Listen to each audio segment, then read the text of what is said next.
surgery and the medical route kept me alive, but the alternative world gave me my life back.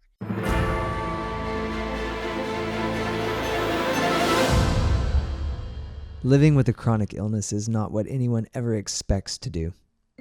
And when that illness begins to alter your quality of life, it takes a toll on you as a person. From physical complications to mental and emotional stress, there are challenges that, unless you've lived them, you simply cannot understand. What makes matters worse is that often chronic illness and disease is invisible. It is a silent weight that people carry with them day after day, affecting how they navigate their families, careers, and interactions with others, all while masking the pain, the frustration, and the overwhelm that they feel. It doesn't stop there. For many, their caregivers carry the burden as well.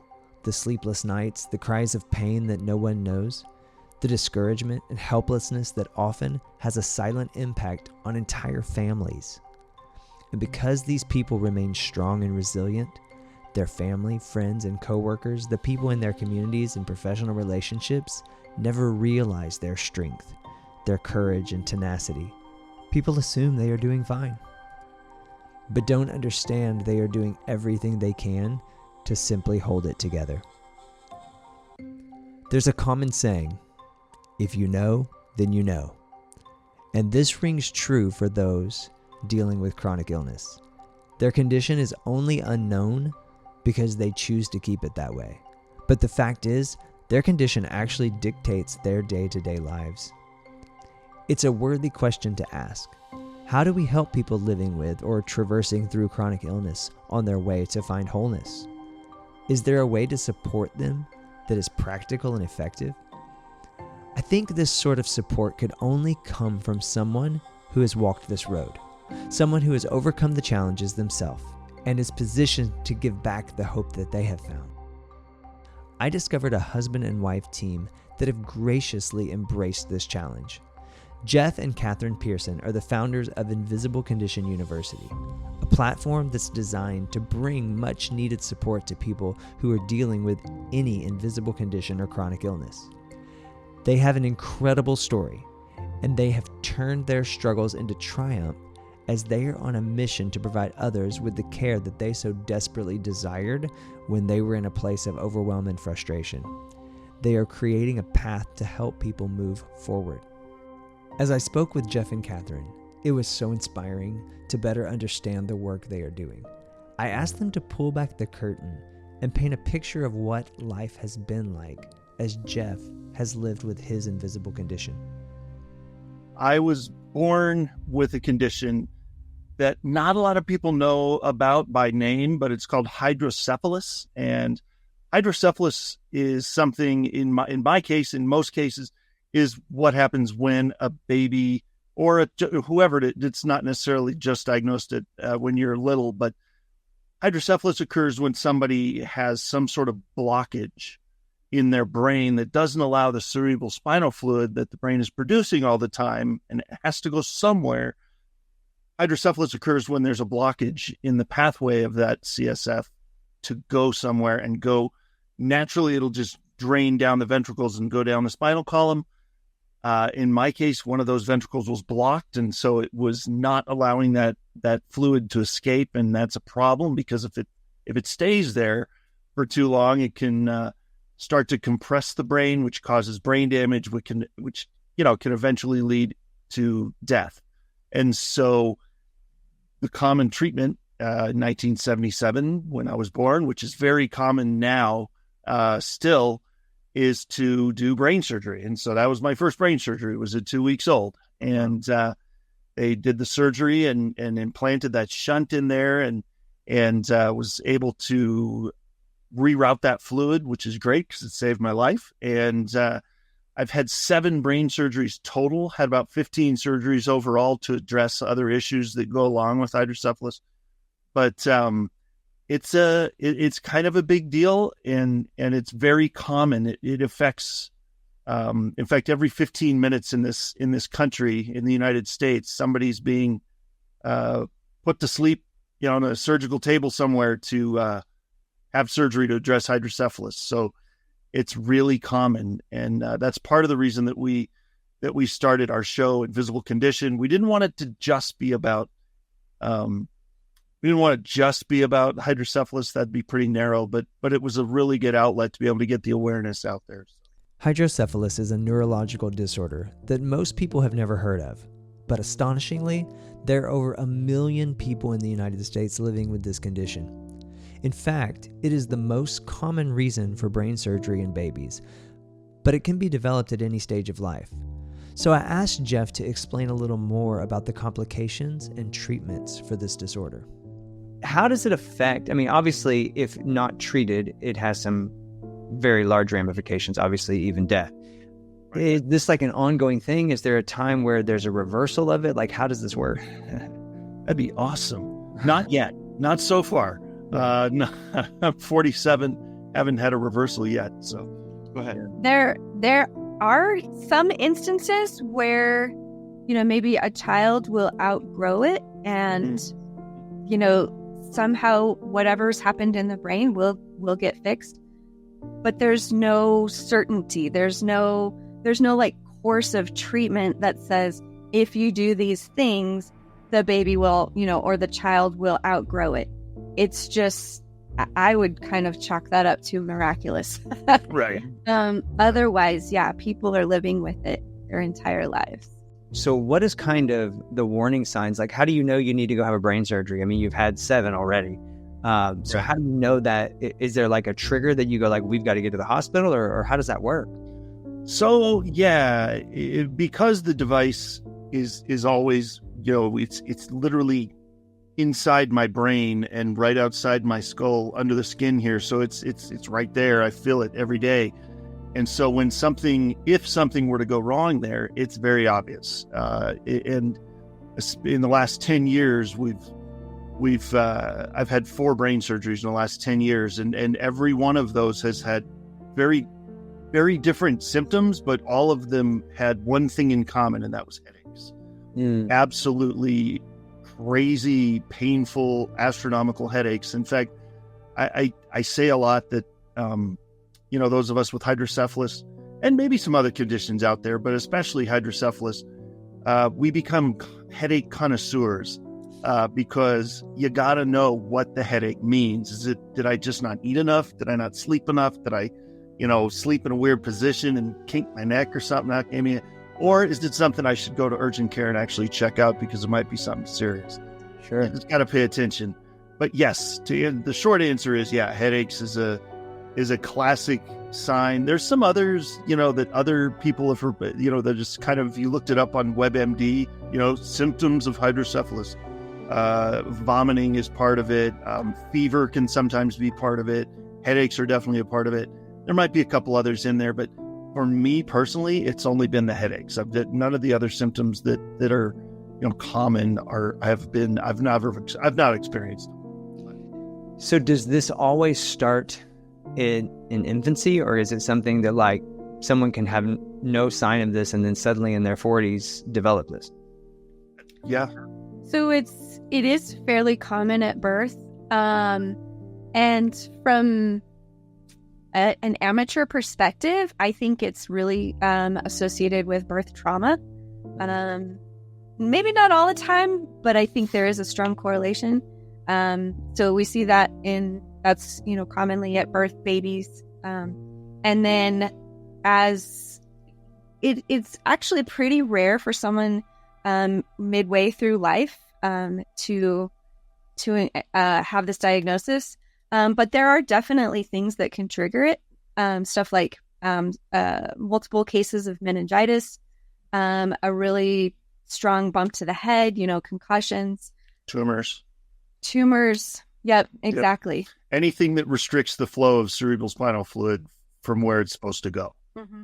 Anytime that flow is interrupted by something that's obstructing it, a shunt is probably going to be used to free it up. And that's hydrocephalus. So. Gotcha. It's also really interesting too that as people get later into life, and some people will start to experience like Alzheimer's type, dementia type symptoms, and there have been cases where those have been They go get a CAT scan and they realize, oh, this isn't actually a memory issue. This is a flow of fluid issue. And so those can be reversed with, putting in the shunt, draining that fluid off. And then their memory comes back just fine. It wasn't actually dementia. It was something related to hydrocephalus. And sometimes the actual cause of those issues later in life, I think, is unknown, but they can happen. Better understanding Jeff's condition caused me to consider the true power and value of Western medicine. With all of its technological advances and attention to acute issues, there is hope for people like Jeff living with hydrocephalus. This condition would be ultimately life-threatening if it were not for the expertise and intervention of surgical procedures and skilled physicians. But a further look into Jeff's story turned a page that I was not necessarily expecting. The surgical procedures had saved his life multiple times, but the ramifications were something that he would have to deal with for years to come. In fact, some of the complications that these surgeries brought into his life set him on the brink of disability.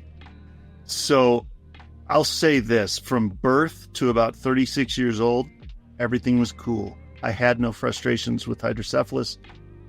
I had multiple surgeries. I had multiple, non-brain surgery type stuff that was related to the condition, that was like kind of a side effect of the condition. Never really had a real problem. It really only propped up in the last 10 or 11 years. It started in summer of 2013 is when kind of the multiple surgeries started stacking up, starting in 13 and then 14 and 18 and 2021. And during those, that is where some of the side effects started to kick in, some of the after effects of surgery. And because honestly, let's just think about it for a second, right? You're going in there, you're poking around in the brain, anything could happen. You could wake up with anything. I mean, the brain is a very particular creature and does not like to be messed with. So you could wake up with anything. And so in 2014, for instance, I had 2 brain surgeries back to back within 24 hours because of a bacterial infection they found in my cerebral spinal fluid. Thankfully, it was contained in a pocket in my abdomen. It hadn't made its way to the brain yet, which was nice because that could have been very serious very quickly. So they had to do 2 surgeries within 24 hours to kind of get everything in place. And then after those surgeries, I left the hospital, thought everything was cool, and then I started having headaches. And they started to get worse and worse and more frequent. It got to the point that I was having migraine-level headaches 24 hours a day, 7 days a week. Wow. That lasted for about a year. Wow. It was brutal. So would you just take ibuprofen? I mean, how are you trying to curb it? Nothing helped, man. They sent me home with some turbo pain meds. I had a virtual medicine cabinet at my disposal that they sent me home with. Nothing helped. So I basically just writhed on the couch and, ate Advil like they were M&Ms. The headaches were so intense that they made the decision to return to the neurosurgeon for answers. Since the shunt he had was adjustable, they asked the neurosurgeon to make adjustments. And after some changes, the headaches did not dissipate, and Jeff was still suffering. It was at that point that the neurosurgeon told them there's just nothing else that could be done, and he was just going to have to live with headaches. Really? That's all you're gonna say, is that, sorry, you're gonna have to live with headaches? So from my perspective, he's a neurosurgeon. He's not an alternative practitioner. He's not a craniosacral guy. He's a neurosurgeon. His job is to say, that thing that's trying to help your brain isn't helping your brain. I'm going to take that one out. I'm going to put this one in. It's going to help your brain. Yeah. I'm out. My expertise is done. That is what I trained for 20 years to do. That's what I know how to do.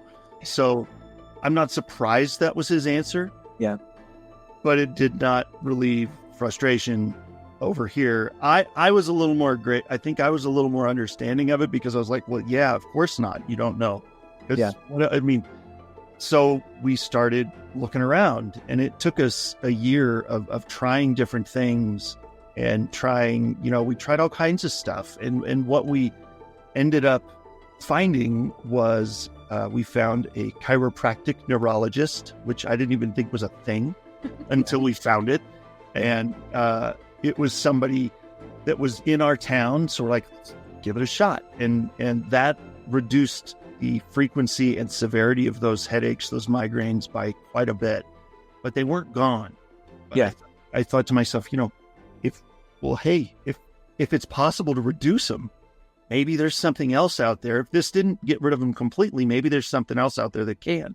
So we kept looking, and we found neurofeedback, which for those of you who may not know what it is, we can talk about that if you want. But Yeah. neurofeedback, within about a month, about 4 or 5 treatments, migraines were completely gone. So I say kind of candidly that surgery and the medical route kept me alive, kept me breathing, didn't let me die. Yeah. But the alternative world gave me my life back. I'd still be sitting on that couch in there, writhing in pain, trying to find a pain med, probably on disability, if we hadn't found those 2 alternative things to try. So, see, that is so powerful, because one of the things that I think people often don't realize is when we're dealing in standard of care in Western medicine, we're dealing with expertise and specialty all the time. And a lot of times, those hands are not talking to each other as much as we think that they should. And so you're right. You're getting people that they know what they do, but that's all they know. And, and it's not a criticism. It's just a reality. That's the way the system is set up. Right. And they're not looking holistically. They're looking very, very microscopically at, this is the issue that I can fix.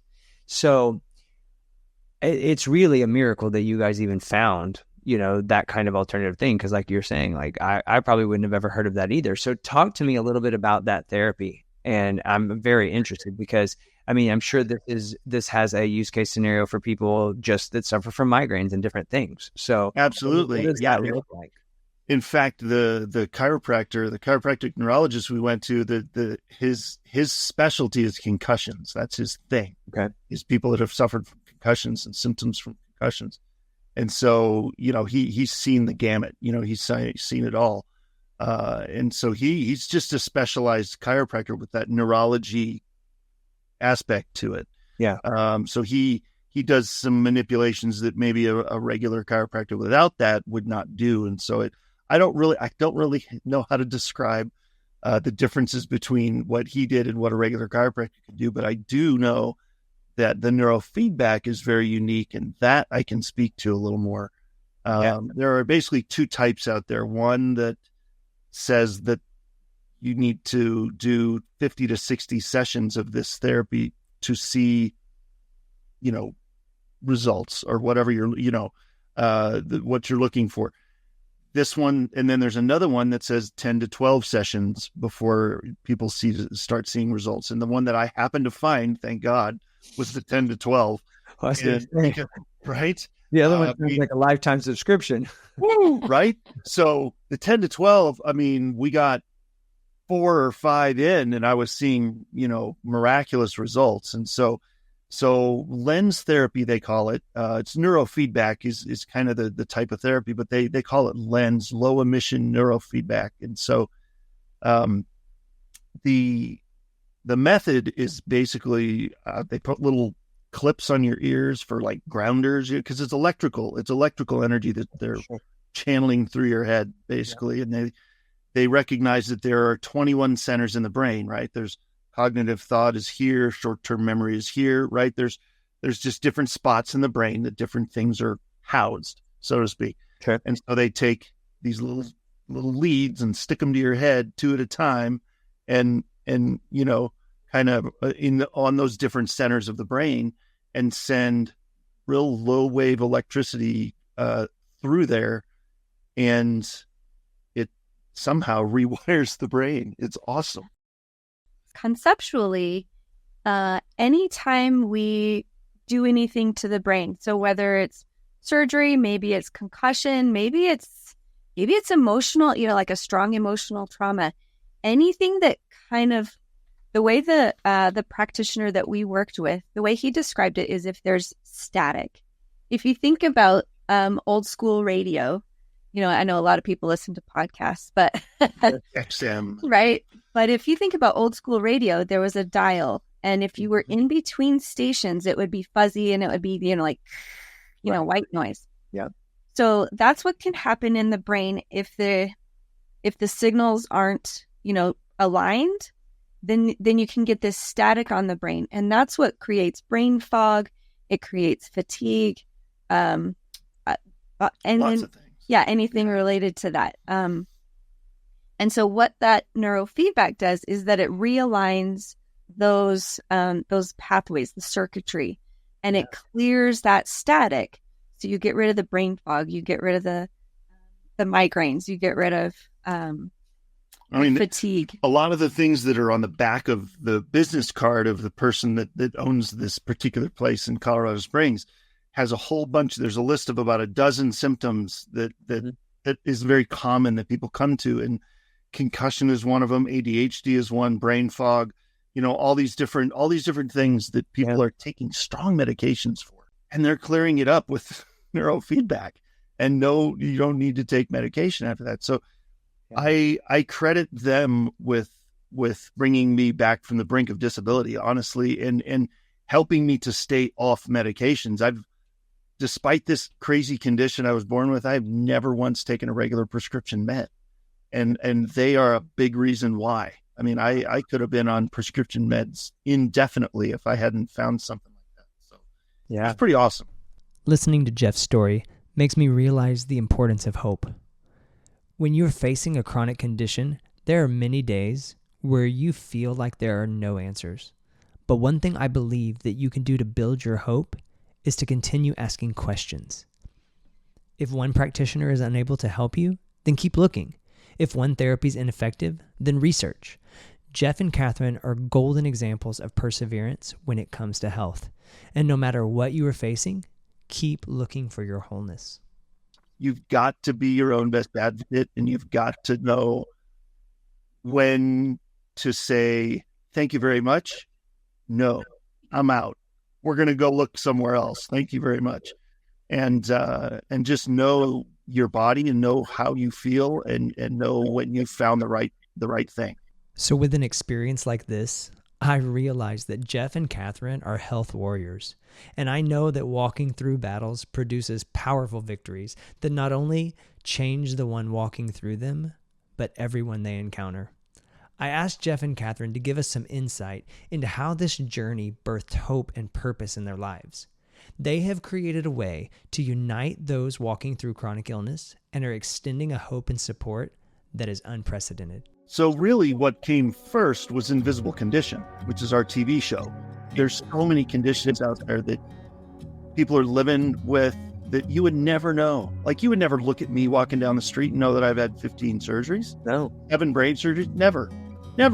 I don't have a sign, right? Like, right. So, so there's so many out there like that, though. There's forms of cancer, forms of other, autoimmune diseases.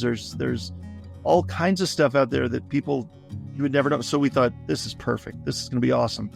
So we launched our show in April 4th of 23. We're on every Tuesday and Friday at 10 a.m. Mountain Time. And every show we bring on another incredible person who is living and thriving despite some sort of condition you can't see from the outside. And companies and practitioners and organizations that are helping. After establishing the TV show, they ventured to the next project called Invisible Condition University. So Invisible Condition University is a place where people can come. And honestly, I kind of wish we would have had this 10 years ago. Honestly, I would have, because you didn't have a clue what you were getting into with all these surgeries. So she would have loved something like this. But it's a place for anybody, patients, caregivers, people that are helping in the life of the person that's got the condition.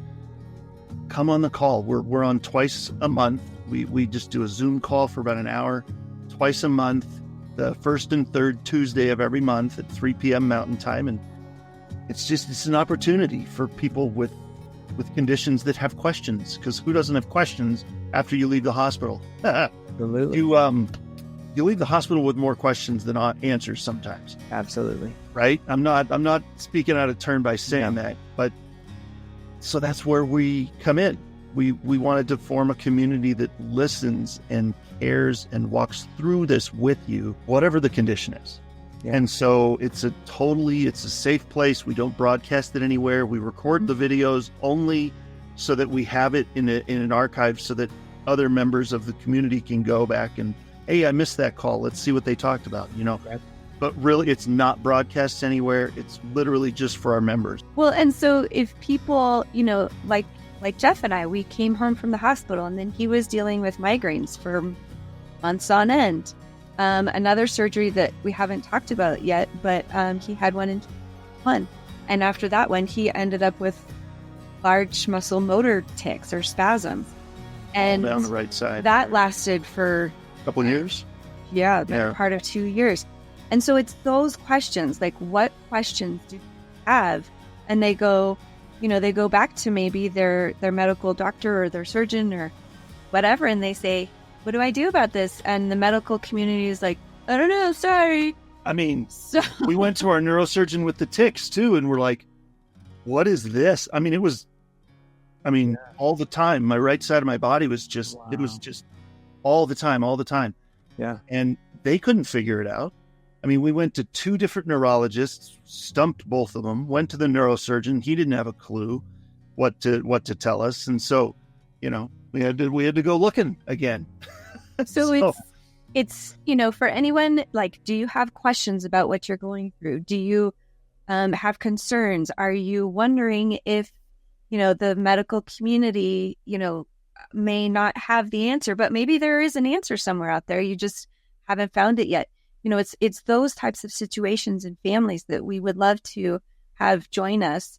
And we, want to create a community of support to answer those questions.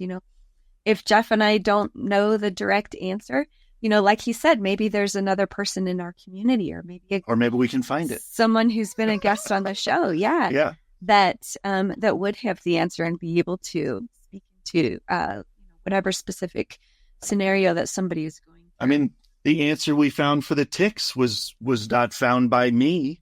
It was found by my parents who live in Oregon, in Bend, Oregon. And they called me and said, oh my gosh, Jeff, you got to come up here. This might be, and I was like, sure, whatever. I'm cautiously optimistic of just about everything, after what happened in 2014, I'm like, sure. Yeah. Let's try it. What's to lose? What the heck? Right. So we went up there and they did, there was a woman up there that was amazing and ended up doing pressure point therapy on the vagus nerve, which for those who don't know what the vagus nerve is, it's the largest nerve in your body, starts at the brainstem, comes down here, branches into literally everything. It's in your toes, it's in your fingers, it's everywhere. And so she just went down my body, right from head to toe, pressure point therapy. With their elbow therapy, and basically pressed in until the pain went away for every spot in my body that had that nerve that was giving me trouble. And she did about a month's worth of work on me in 3 days, but it hurt. It was painful. Yeah. But I don't have the tics anymore. I don't have the brain fog that I had. And so there again, it's the non-medical things that if you just look, if you just have the resource, which ICU could be that resource for you. Yeah. You might be able to find the solution. You never know until you ask. So, well, and that's so powerful because, even in times like this, maybe even if people aren't looking for solutions, people need community. They need to know they're not walking through this alone. And that's been, even for us, we have a strong community, but it's one of the hardest parts, especially on the caregiver, especially like on my wife. It becomes a challenge, because it's every single day, relentlessly, you're dealing with this. Yeah. So I think that's a super amazing platform that you guys have created, and I'm really excited. So, and if people want to be a part of it, I just want to throw this out there. If people want to be a part of Invisible Condition University, please come. It's going to be amazing. And I have a landing page for you to go to get your first month free. It is a paid community, but it's cheap. It's like $17 a month. If you go to Starbucks twice in a month, you've paid more than that. So we wanted to make it super affordable, but even more so, we'll give you the first month for free. So if you go to myfreegiftfromjeff.com, you'll get the first month for free, and you can come check it out. We do twice a month. So you get to come twice for that month. That's for free. And then, awesome. And I know you'll love it. So awesome. And we'll put that link in the show notes. So yeah, Jeff. Well, guys, this has been tremendous. And I'm so appreciative of your time. And I thank you, because I think you've given us a really great perspective today that, first of all, you have to keep searching until you get that healing that you're looking for. And, to realize that sometimes standardized care can only take us so far, and there are alternatives. There are alternatives, but don't give up, and you've got to keep pressing on. So any last thoughts? Well, I think almost what you just said, just keep believing, keep having faith that there is a solution out there that will, that's absolutely suitable and will fit what you need. Keep looking. And sorry. No, yeah. And the last thing that I like to say, because it's I heard it somewhere. I don't remember where I heard it, but I love it, so I stole it. Life doesn't have to be perfect to be amazing. You don't have to. It can be messy and still be pretty awesome. That's so, right. In the midst of looking for all this stuff and finding the right thing that's going to work for you, it's cool. Just press on. Thank you for listening to Healing Conspiracy. Be sure to follow the podcast on your favorite platform, as well as follow us on Facebook and Instagram at Healing Conspiracy. Also, don't forget to check out our YouTube channel for exclusive content, including the full version of today's interview. Lastly, visit our website, www.healingconspiracy.com, and share the podcast with a friend. I hope you found today's topic valuable, and we would love for you to give us a 5-star review and share your comments as well. Thanks again for listening, and remember, seek for the truth, and it will set you free.